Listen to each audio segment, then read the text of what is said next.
April's starting around a sign-up sheet where I'd appreciate if you would give me your name at least. And if you give me a phone number or an email address, we can send you periodic updates. And these are helpful for us because it gives us an idea of how many people we've reached. Because part of our initiative is to engage people in this effort at a community level so that we start a grassroots movement to achieve our goal. So I'm going to talk a little bit about who we are and who I am, and then what's been happening here in West Lane County in the last year or so that we've been organizing. So 90 by 30 stands for prevent 90% of child abuse by the year 2030. And that is a lofty goal. But for many of us, that is something that we can actually see in our futures. By 2030, my son will be, let's see, probably graduating high school and hopefully either on his world tour or starting college or something else interesting, that who knows what. So, but certainly a year that I aim to see. When 90 by 30 got started a few years ago, and it was started by people like me who've worked in social services and in government and nonprofit and private sector and education, and we all had something in common, which is that we had seen the aftermath of abuse and neglect in families, and we had been part of systems that had responded to that abuse and neglect. And we had seen those systems grow. We'd seen over the past 20 years an increased investment in early childhood and in all sorts of different programs that were meant to address risk factors and deal with the aftermath of abuse and neglect. For many years I was involved with the Trauma Healing Project and still support that effort because it's so important and critical that even when abuse and neglect does happen and can't be prevented, we can at least respond to it in a healing way. But what I want to say to you is that about 1 in 3 adults in Lane County disclose on surveys that they've experienced something that would qualify as abuse and neglect using our common definitions in Oregon. 1 in 3. That's a lot. That's about 100,000 adults here in Lane County. So, I'm not going to ask anyone to share their personal history, but that means that, imagine 1 in 3 of you. And that would be not at all unusual. And so often it's more than 1 in 3 in any given room. It just depends on the people. So that's a lot, and it's way too much. So we think that there's no reason to expect those numbers will decline unless we focus on the root of the problem. So focusing on the root of the problem is called primary prevention, and that's what our initiative's about. So when you think of abuse and neglect, you might think of the child welfare system, you might think of the police, you might think of something like Relief Nursery, although I'm not really sure that there's a whole lot in this area that directly addresses that. I'm still not as familiar with the services here as I am in other parts of the county, but a lot of times people think of intervention, or they think of parenting classes, or that are specifically things that are focused on families that are at risk and challenged. So those are good things to do, and we're already doing some of those things, probably not enough. But we're really talking about back before it's even a risk factor, before a family has ever even started down that path where there's some concerns. When you see a new parent and they're just starting to struggle, and you wonder, how could I help them? Many of us have stories of seeing people in the community and seeing them struggle. And often, we don't know what to do. Now, I've met some wonderful people through this work that I've done who do know what to do. They're usually people who work in the field. They're sometimes just awesome, like super grandmas and grandpas that have a lot of life experience and feel empowered and connected enough to offer support, even to a complete stranger. But many of us don't have that foundation of confidence. Another thing I've learned from working at 90 by 30 is that the majority of people, in fact, over 95% of people agree that abuse and neglect is a problem in Lane County, and that it is all of our responsibility to do something about that. So you'd think, well, gee, how come we haven't solved it already? Well, only about half of them really feel like they know what they would do in that if they wanted to help. And so if you don't know what you're going to do, or if you're not sure if what you do would be helpful, what's more likely is that you don't do anything. And unfortunately, I've been in that situation, and I'm sure many of you can think of situations that you've been in where You saw something and it troubled you, but you might not have felt like you knew what to do in the moment to address it.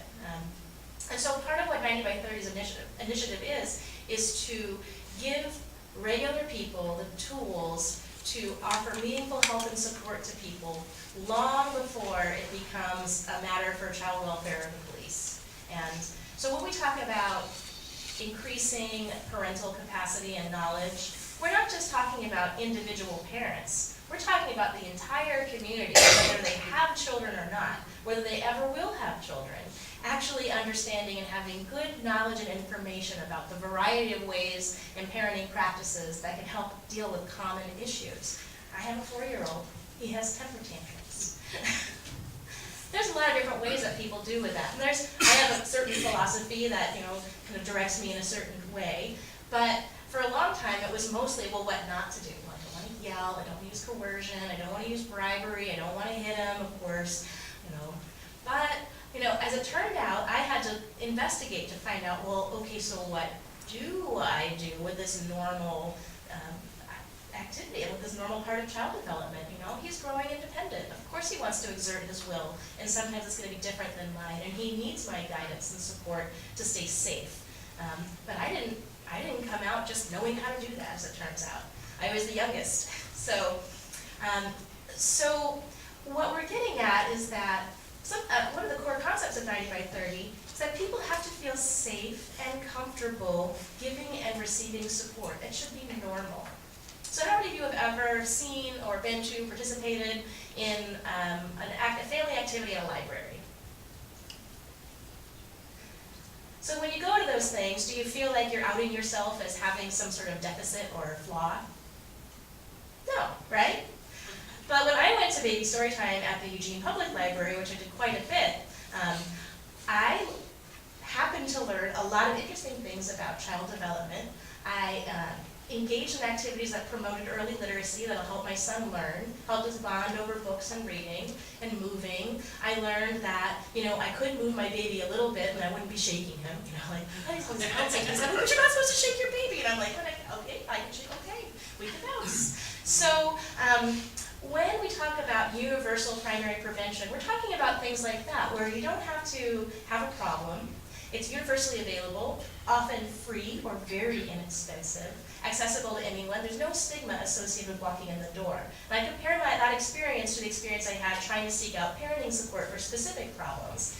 And just internally, I had a lot of barriers. I felt like, oh, I'm a failure as a parent. Shouldn't I just know this? Why do I need help? I have to call this special phone number, and now I'm on a waiting list, and it was a very different experience. And nobody ever gave me a hard time about it. There's no stigma, there was no judgment, there was no, well, how often do you use drugs, and how often do you hit your kids, or anything like that. It wasn't, it's not criticizing that system, but it's kind of more pointing that I'm reflecting the society and the culture that I'm in, which is a little more isolated than I think it used to be. And so now we need to kind of examine our culture and look at it and see, well, what's going to work now? How can we ensure that everybody has the support they need to provide a safe home for their child, to offer support to one another if they need it, to seek out supportive resources if they do have a problem that's over and above what they can handle in their own social network. How can we improve those social networks so that more and more often, instead of having to go to a specialized social or government program, we can go to our own neighborhoods and communities. Our faith communities is another great place to do that, where we can go, where our schools are not so overwhelmed that they could be a resource as well. So Paula Harrison tapped me on the shoulder and mentioned that we had a connection from Triangle Lake, and as soon as I saw her name, I knew, because my brother just loved her. And I never got to be her student, because he was a few years older than me and we moved. Well, he still remembers me. So it reminded me of all the great teachers that I know. And I want to tell you about when I first came here a year ago, and I met with the sort of initial early adopters, and I think Becky was there, and Lynn Anderson was there, Bobby Spencer was there, and there was a few other people that have stayed involved and some that haven't, and April got involved shortly thereafter. And I met Lynn Anderson, and she works over at the elementary school, and she's the Indian Education Coordinator. One of the things she does is she coordinates after-school activities. She rides the bus home with the kids, and she sees how they live. many other things that she does. And she looked at me with sort of tears in her eyes saying, please don't tell me that you're coming to ask me to do one more thing, because I just can't. I already do so much, so much beyond what my 40 hours a week is. And if you're coming to tell me what I'm doing wrong and how I should be doing it differently, I just don't know that I can participate in this. And she looked like she felt terrible about even saying that, like, oh, you're having this meeting and you're optimistic and I'm coming with this big downer. I said, no, thanks for being honest. I mean, I'd be surprised if any teacher didn't feel that way, because they have these big classes and they have these educational achievements, the goals that are quite lofty, but they're also seeing kids every single day who don't have the other supports they need in order to thrive. And they can't really learn if they're hungry. So we have free and reduced lunch, so we are trying to deal with that. But more and more, the schools are often the only support network that families have, and that's just not enough. The schools are barely able to do the tasks that they have academically, so to ask them to be everything else is too much. And Lynn was telling me it's too much to ask me to do all of this and more. I need help. And that's really what 90 by 30 is about. It's about going beyond the Lynn Andersons and getting more people involved, because the expertise that she has is incredibly valuable. But it doesn't take a whole lot of education and training to be kind to your neighbor, to actually know how to respond to a toddler. It just takes a little practice in modeling. And when I see how that works for somebody else, I go, oh, I could do that. It doesn't take a lot of money. So let me back up and say a little bit about kind of how 90 by 30 works. So we are a county-wide organization, and we are doing all of our work internal to Lane County. We have divided the county into 7 different regions for organizing purposes. And this region includes the Sayusla school district boundaries and the Mapleton school district boundaries, more or less. There's a little slush on either end because we're trying to cover the entire county, but that's about it. So it's the valley and the coast, the Sayusla Valley, kind of beyond the tunnel. And in each region it has a leadership team. And our hope is that the leadership team will have about 15 to 25 people. The leadership team here hasn't really gotten beyond 10. So one of the things that we need is we need more people actively participating in the leadership team. So what the leadership team is doing is they're going on about a 2-year plan. Their 2-year plan is to make a strategic prevention plan for this area that is based on the best information we have about the community. What are community attitudes? How comfortable do people feel asking one another for help? How much of a feeling of community they have with their neighbors? Do they feel confident about reaching out to offer help and support? Those sort of questions. So we've been conducting a survey, and we'll continue to conduct that over the next few months. And that gives us some baseline information about where are we now before we really start doing any major activity. We're also going to start soon an assessment of what's already here. So we can look and see, well, for example, if you are a family that has some risk factors for abuse and neglect, are there supportive services? Are they available and accessible? Is it transportation a barrier? Does it align with other supportive services, or is it kind of in its own isolated place? Often in communities that you'll find there's lots of great services, but there may be significant barriers to accessing, or they're not adequate to meet the need. And that's not to say that they're inadequate from what they're doing, it's just that they, it costs money or time or resources. They need support in order to reach all the people that need that help. So we want to make sure that we know what's here and identify gaps, so that if there's anything really obvious missing, we can account for that in our planning. But we want to add this 3rd layer, this primary prevention, where we're going to choose 3 or 4 strategies from our box of the best strategies we can think of. And we're getting that that list of about 25 to 30 from the University of Oregon. The University of Oregon is the fiscal home for 90 by 30. I don't actually spend much time on campus at all. I think I've been there twice since I've worked there for 90 by 30 purposes. But we are through the College of Education. And one of the things that we did in order to create 90 by 30 is we created a new center, a center for the prevention of abuse and neglect. And that's a research center. And what that allows us to do is to study what we're doing at 90 by 30, to document it and to publish it, because if it works, well, we sure would like to share that with the rest of the world, right? Because we'd be the first. We're the only county in the entire world that's attempting to make this dramatic of a change. So, why did we go that big? Well, it's not as exciting to say, like, oh, 10 by 2018. Not really, yeah. We thought, well, if we're going to do it, let's go big. And, it's an aspirational goal. Maybe, we might not get to the true 90%, but hey, if we got 50, that would be pretty impressive. So the idea is that we are planning as though we are going to achieve this 90% goal. And then we're studying and documenting to see how far we get and how close we get. Because if we have any impact at all, that's worth understanding and knowing how did we get there and what was useful and what wasn't useful. So the nice thing is we have 7 different laboratories. We have these 7 different regions, and they're all going to come up with their own regional specific plan. So there might be some overlap between what you do in West Lane County and what you do in East Lane County. Well, you might have similar issues or interests or cultural elements that kind of unify you. So that's okay if you have some of the same things, but you have the opportunity to make this really specific and targeted to your own community.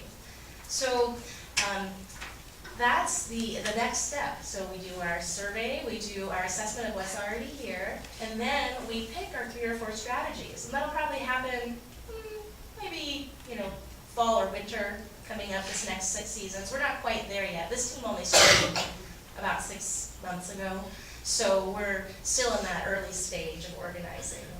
It's the 3rd team that I've organized, and I'm just now starting a 4th. So it's an exciting time at 90 by 30 because all of our teams are really coming on board. I also wanted to tell you that April is Child Abuse Prevention Month, so you'll be seeing more around. One of the things that we're planning on doing is putting up little blue pinwheels. So we've got an order in for 60 dozen pinwheels to cover the area, and you may be getting requests from April and Becky to help put those pinwheels up in different places once you have a secure place to put them. So, for example, if you guys are interested in hosting a pinwheel garden, as we call that, you might check with your property manager, because it looks like you've got a grassy strip in a couple of places where that might actually work. And if the other businesses are okay with that, and they're not too intrusive, then you can have just a little pinwheel garden, a little sign, and then as people drive by, they'd say, oh, and then they'd see it again down at 101, or down at the 126, or they might see it at the schools. It's really meant to be seen by people who live here. So we're identifying hosts to do that, and that's one thing that you could do as a church community, is to host a garden. And so, yeah, you can let April or Becky know if you're interested, and we'll facilitate that. I think they should arrive sometime in the next few days, so we'll be delivering them sometime next week. So during Child Abuse Prevention Month, we're going to have a little bit more activity, more public activity. We'll be at the health fair on the 17th of April. That's from 12 to 5, and so you come see us. We'll be next to April at the SAPSA booth, and we'll have our own 90 by 30 booth, and we'll be collecting surveys there. So if you're available on Friday afternoon, stop by and fill out a survey. We encourage other people to come and say hi, and just give us a pat on the back for sitting at a table at a health fair. It should be fun. It's always nice to have visitors. It's much less fun if nobody stops by. So stop by. I'm also looking for a few people to volunteer to help. Now, we're going to have a team member there during all of the shifts, but if that's something you're interested in doing, you could learn a lot about 90 by 30 just by being there and have that team member sort of mentor you, so you can let me know. If that's something you're interested in, or if you're just interested in getting involved in some level, whether it's as a leadership team member or as a general volunteer who helps with certain tasks but doesn't have the same term of commitment that a leadership team member is, we also have volunteer opportunities that people can help with, and we provide training sort of as we need. You'll rarely have to go to Eugene. We're a county-wide initiative, and so we do have some things that are centralized. For example, April 25th, we have our conference. That's Saturday at Valley River Inn. And I'd encourage you to register for that. If you're thinking about joining the regional leadership team, you can get a very, very, very discounted rate on that. So you should let me know if you're interested in that. It's because it's about $130 to register right now. That's good until April 10th, and then after that the price goes up just a little bit. That pretty much covers our costs. You can go for $35 if you're a regional leadership team member, so that's a very good deal because we want that to really be accessible. And we're also very committed to making sure that our team members can get there and participate. So whether it's childcare or transportation or some other way, that's one of our commitments. Because we want people of any income to be able to participate if they have the will and the interest and the time. Time is the most important thing. So I think that is the basics of kind of what is 90 by 30. And I wanted to see if Becky or April wanted to add anything. And then I was going to talk a little bit about strategies, some just things that we're considering that kind of give you a sense of what does primary prevention look like. So did I miss anything, Becky or April? You know, you guys are pretty involved, so. I don't think so. I think it's just, you know, the impact that we can have. I mean, certainly this is something that aligns with our principles, without a doubt. But the impact, it really is amazing when you think about when I talk with some of the, and I spend time in the elementary schools with the other hats that I wear, and you see the impact that the child abuse and neglect has on the youth of our community. And sometimes, I think sometimes it's kind of that silent, hidden piece. And if you think it's maybe happening, a lot of times we just want to turn our heads because it's so uncomfortable to acknowledge it. But I think it's one of those things that has to come out of the dark and into the light. So what this is doing and some of the strategies that they're pulling from that are around the world that are being used, and are really, I went to the conference last year and it's really amazing. It's a great program that needs to get some more volunteer participation over here. What she said. And people like April and Becky are kind of those people where it goes, well, you want to get something done, ask a busy person. They're two very busy people, and so they give a lot to the community, 290 by 30, and to several other initiatives. So they're kind of like the Lynn Andersons in the world, although maybe a little less stressed. It's not a 40-hour-a-week job on top of all of that. So then I want to talk a little bit about what is this primary prevention thing that we're talking about. What does it look like? How is that different from reaching out and offering support to somebody who's clearly struggling? I mean, that's kind of part of it, but what we're talking about is instead of identifying people by risk factors and sending them to professionals who, like myself, we need to get paid, And I have 6 years of post-high school education that costs money, I'm a professional. So this is what I do for a living and I need to get paid. Not a lot, but some. And so we need to get outside of the profession because raising children is not a profession. You don't need to be a professional to raise children. We need professionals to offer some support, but we also need intact communities. So let's give an example. The Front Porch Project. Now, this is kind of like a positive neighborhood watch. I mean, neighborhood watch is also positive, but more of a proactive. So as opposed to looking for problems and then calling police or whatever the training is for intervention, it's if you're in a community where there are children that are outside, and you can see them. So it depends on kind of the layout, the geography of your community. This often will work in dense populations, mobile home parks. So I think there's a few areas in Florence where that would really work. Now you have people who live in the neighborhood who are just part of that community who volunteer to be part of Front Porch. And it's kind of like a neighborhood association sort of thing, where you sit on your front porch and you have a little bit of training that empowers and supports you to talk to the children in your neighborhood and to do that in a safe way. So for example, understanding that you can go and introduce yourself to the neighbors so that say, hey, I'm part of this Front Porch Project, and one of the things that we're trying to do is if we see children that are experiencing bullying or having a fight or whatever, we try to get the parents' attention or we intervene in some way. And I just wanted you to know that this is who I am and this is what we're about, and give them a little card, a little sticker, and that sort of thing, to sort of alleviate some of the concerns that people might have about strangers talking to their kids. Because most strangers are actually not dangerous to your kids. But kind of with this increased isolation, more and more we're afraid of those strangers who are acting out of the norm by contacting kids that are not their own for predatory purposes, because they certainly do. And so that is a legitimate concern, but also one that can be mitigated as we normalize the appropriate way to intervene with children that you don't know. And also to start getting to know them. So part of the Front Porch Project is that you get to know your neighbors, so you're not a stranger anymore. And also things like, well, you don't invite children into your home and, without the parents really knowing and being comfortable with you. And so understand the difference between inappropriate, non-parental contact with children and perfectly appropriate things. Like I was at the NAACP fundraiser last month, and Rick Hamilton was one of the speakers, and he's an Oregon State police officer, and he said, how it used to be that, like, he was kind of old school, but, sort of put a layer of, put a different cultural on that, and he said, what was it? Well, remember, you'd be down the street and you get in trouble and your neighbor wouldn't be afraid to whoop you. Right?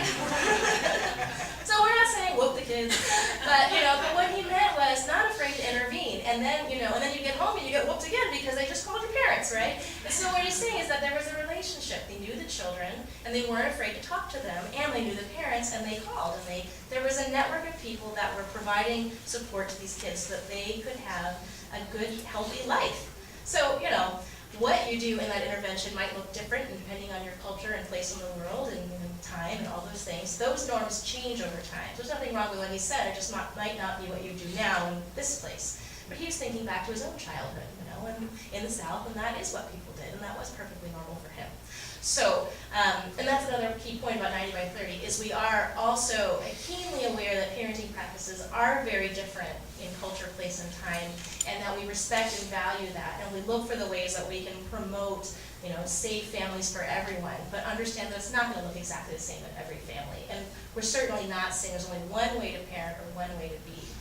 We do recognize there's a lot of diversity, and figuring out what's going to work in different places is key. One of our speakers at our conference is going to talk about cultural adaptation and prevention practices. Dr. Charles Martinez will be the speaker for that. And that's really important because you can't just go into a community and say, this is how you raise kids.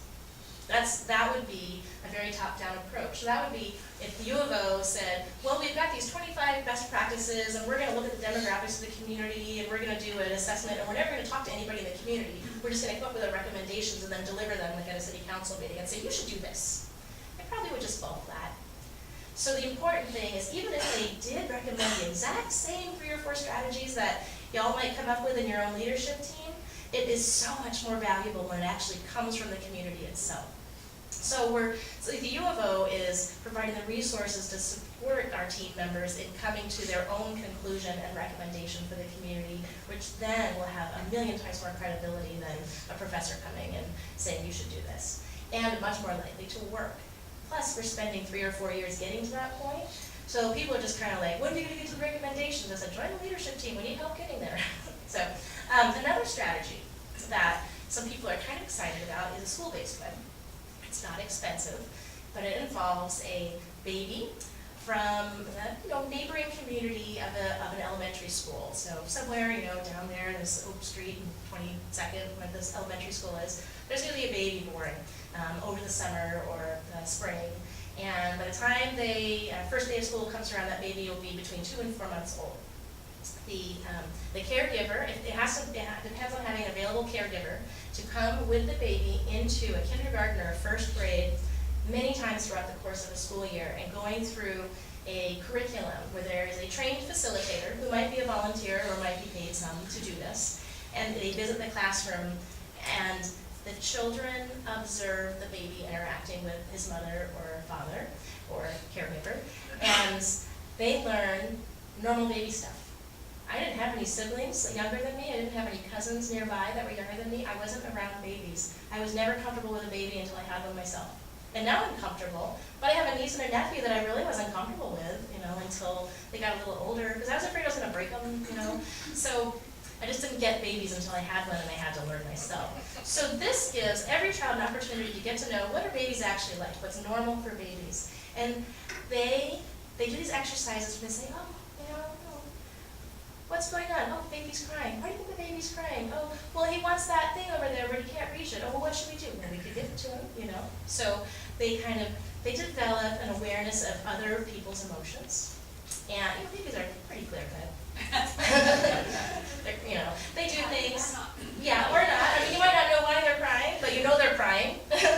So, and sometimes you can tell. Oh, baby, they throw up, they eat, they need a diaper change. I mean, all this normal baby stuff. When I worked at Women's Space, we had people coming in that were concerned about their children because they had an abusive person in their home who was expecting their 2-year-old to be potty trained already. You know, I do know people whose children were potty trained at 2. I wish that I was one. But, you know, my boy, he got there, you know, but if I had been yelling at him and hitting him when he was 2 because he wasn't potty trained yet, that's just unrealistic. So I don't really understand what was going on in their parents' in those parents' minds, but, you know, probably a lot of like, what does this have to say about me, and, you know, not understanding that this baby just can't do it yet, and developmental stuff, all that. But Roots of Empathy at least gives them that information, so that they understand that some babies, you know, go through these developmental milestones at different places. So they might have a book that says, well, the average baby learns to roll over at about 4 months, or I'm wrong about that. He's not 4 months anymore, so I forget exactly when. But sometimes it can be as late as 7 months, and that's still normal. Like, there's no need for a specialist. But if it gets beyond a year, then you're really, you know, you probably should look at it. My son didn't walk until he was almost 18 months old, which was like the very end of the scale. But as soon as he walked, he ran. So, you know, I was a little worried as we got closer and closer, but I did have good information in healthcare, so I was able to get feedback from the pediatrician saying, nope, still normal, nope, still normal, nope, still normal. And then he walked. And I was like, oh, you were just messing with me. So Roots of Empathy really helps give them good information about child development. And that's something that you shouldn't have to have a baby in order to get. We should all have that. And here's a reason. We don't stop developing. So children develop, they go through stages they have with what we call milestones. So when they're taking this class, these kids are also learning about their own milestones. Because they're only 5, 6, 7 years old, they have lots of, you know, physical and mental and emotional transformations ahead of them. And so it gives them a frame of reference. They think about this baby and their milestones, and then they reflect on their own milestones. And they understand that they're growing and changing. So it helps them not only connect with the baby, but they connect that back with themselves. And then here's the neat thing. They start to connect it to other people. So as their empathy and their skill of recognizing other people's emotions and understanding what you can do when a person feels a certain way grows, they use it in the classroom. So as they become more well-versed after they do this a few months, they start to have less acts of aggression on the playground. They have fewer referrals for disciplinary action to the principal's office.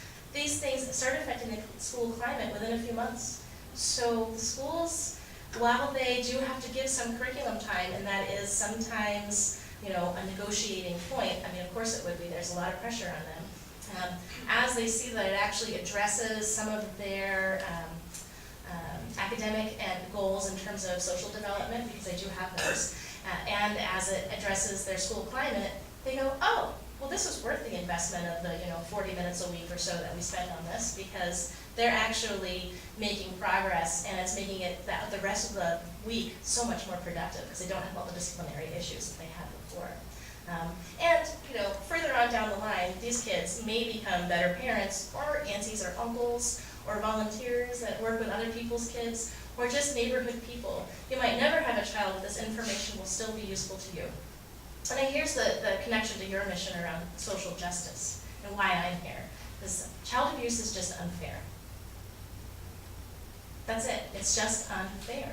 You know, I got dropped into a family that had a lot of social and emotional resources, and, you know, not always economic resources, but, you know, I managed to get through childhood pretty okay, you know. I always knew that I was loved. I don't think I ever missed a meal. I remember trying to fast once, and I made it for like 7 hours. It's like, oh, I'm dying. So, you know, I mean, but there's kids where that's a really irregular thing, just not having regular food. Even with free and reduced price lunch, it's still a thing. So, you know, and I didn't do anything to get given to these parents who had these skills, and, you know, even though they got divorced, and even though they did all kinds of things, and I was like, really? That was your decision? Okay. You know, like, they did the best they could, and, you know, it wasn't all hunky-dory, but it worked out pretty good for me, right? And there wasn't anything that I did to deserve that. You can't deserve that. You know, you just get it, or you don't get it. So, you know, we have to start somewhere. Kids are born into families that are not always ready to have kids, that have their own development that they need to go through, that have their own challenges that they need to struggle through. And they have kids anyway, you know, we're just blessed with them.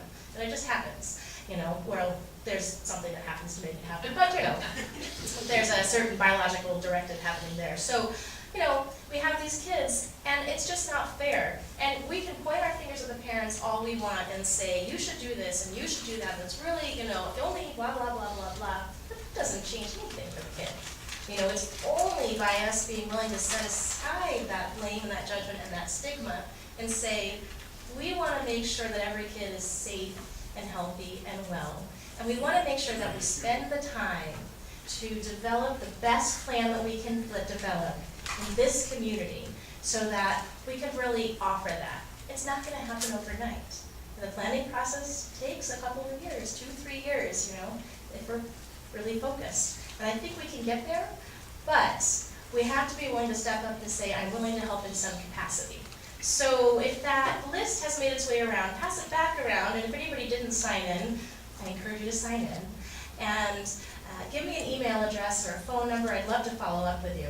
And check off that I'm interested in volunteering in some capacity. And don't worry, you can always change your mind later. But I'd like to let you see what kind of opportunities are there. Now the other way that you can get some more information or engage, if you want to think about this and come back with, you know, check it out later, is on the back. There are some handouts that have some information about 90 by 30, information about regional leadership teams, and information about when our next meeting is, which is in May. I'm going to grab one so I can tell you before I wrap up. But sorry. And when we're done, and we're going to finish here real soon, is if you'd like to stick around, we have questions and answers, and you can talk to Rose a little bit more. Rose, we do have to Yeah, finally, this is the last put thing. a period on this. Okay, so, yes. May 8th at Sayusla Elementary School. Oh, I probably should have put the time on there. 11:30. Good to know. All right. Well, so 11:30, May 8th on Friday at Sayusla Elementary School. And if daytime meetings don't work for you, we can find a way for you to get involved that doesn't involve coming to that particular meeting. So you can just let me know. So this will be on the back table and we'll do questions and answers then. So thank you. Thank you, Sally.